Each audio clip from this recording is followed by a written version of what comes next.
ভোটের আগে এসআইআর নিয়ে বেলাগাম মন্তব্য তৃণমূল বিধায়কের। প্রকৃত ভোটার বাদ গেলে বিজেপির কর্মী সমর্থকদের ধরে জ্বালিয়ে দেওয়ার হুমকি এবার বর্ধমান উত্তরের বিধায়ক নিশীথ মালিকের। রাজনৈতিকভাবে দেউলিয়া বলে এই মন্তব্য, পাল্টা কটাক্ষ বিজেপি নেতা। বিধায়কের মন্তব্যকে সমর্থন করল না তার দলও। হিংসায় বিশ্বাসী নয় দল, জানালেন তৃণমূল মুখপাত্র। বছর ঘুরলে বিধানসভা ভোট, তার আগে এসআইআর নিয়ে সরগরম রাজ্য রাজনীতি। বেলাগাম বিধায়কের মন্তব্য, প্রকৃত ভোটার বাদ গেলে প্রত্যেক বিজেপি কর্মী সমর্থককে ধরে জ্বালিয়ে দেবেন। মমতা বন্দ্যোপাধ্যায় একটা জিনিস বলেছেন, তিনি যতদিন বেঁচে থাকবেন, এবং তিনি একটা কথা বলেছেন, আমরাও বলছি, যারা প্রকৃত ভোটার তাদের যদি একটা নামও বাদ যায় তাহলে কিন্তু আমাদের বর্ধমান উত্তর বিধানসভা, বর্ধমান 2 নম্বর ব্লকে আমরা কিন্তু প্রত্যেকটা বিজেপিকে ধরে ধরে আগুন জ্বালিয়ে দেবো। আমরা কিন্তু আমাদের সিদ্ধান্ত একটাই নিয়েছি।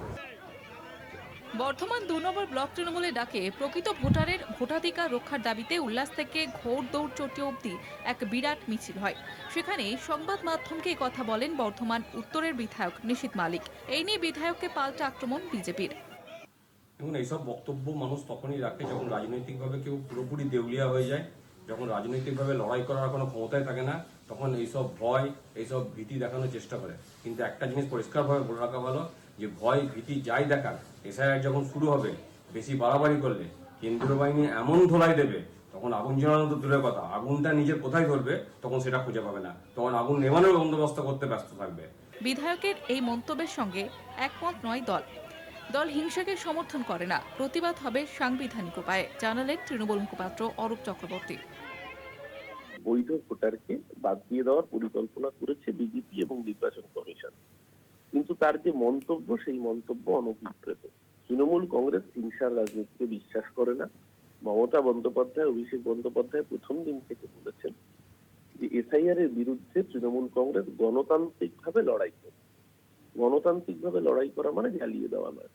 এসআইআর এর বিরুদ্ধে কি পদক্ষেপ হবে সেটা দল ঠিক করবে, কিন্তু সেই প্রতিবাদ হবে স্বতঃস্ফূর্ত গণতান্ত্রিক। সেই প্রতিবাদ কখনোই হিংসাত্মক হবে না, কারণ হিংসার রাজনীতিতে আমরা বিশ্বাস করি না। ভোটের আগে এসআইআর রাজ্যের শাসক দলের বড় মাথা ব্যথার কারণ হয়ে দাঁড়িয়েছে। প্রতিবাদ আন্দোলনের সিদ্ধান্ত নিয়েছে দলের শীর্ষ নেতৃত্ব। তবে এসআইআর টেনশন মাঝে মধ্যে বেরিয়ে পড়ছে দলের বিভিন্ন নেতৃত্বের মুখ দিয়ে। এখন দেখার সব দিক সামলে এসআইআর ঝড়কে কিভাবে সামাল দেয় শাসক দল। কাটোয়া থেকে চন্দন সেনগুপ্তের রিপোর্ট, কলকাতা টিভি।